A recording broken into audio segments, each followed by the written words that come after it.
కృష్ణా జిల్లా యనమల కుదురులో ఏఎస్ఐ అనుమానాస్పదంగా మృతి చెందాడు. పడమట పోలీస్ స్టేషన్లో ఏఎస్ఐగా చేస్తున్న వెంకట దుర్గప్రసాద్ ఒక కేసు విషయంలో 15 రోజుల క్రితం సస్పెన్షన్ కు గురయ్యాడు.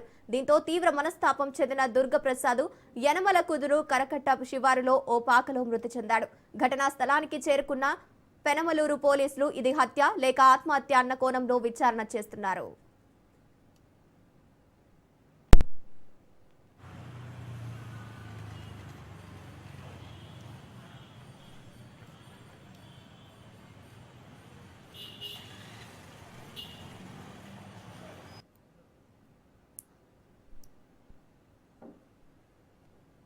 కృష్ణా జిల్లా యనమల కుదురులో ఏఎస్ఐ అనుమానాస్పదంతో మృతి చెందాడు. పడమట పోలీస్ స్టేషన్లో ఏఎస్ఐగా చేస్తున్న వెంకట దుర్గప్రసాద్ ఒక కేసు విషయంలో 15 రోజుల క్రితం సస్పెన్షన్ కు గురయ్యాడు.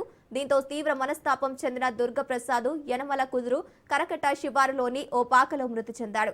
ఘటనా స్థలానికి చేరుకున్న పెనమలూరు పోలీసులు ఇది హత్య లేక ఆత్మహత్య అన్న కోణంలో విచారణ చేస్తున్నారు.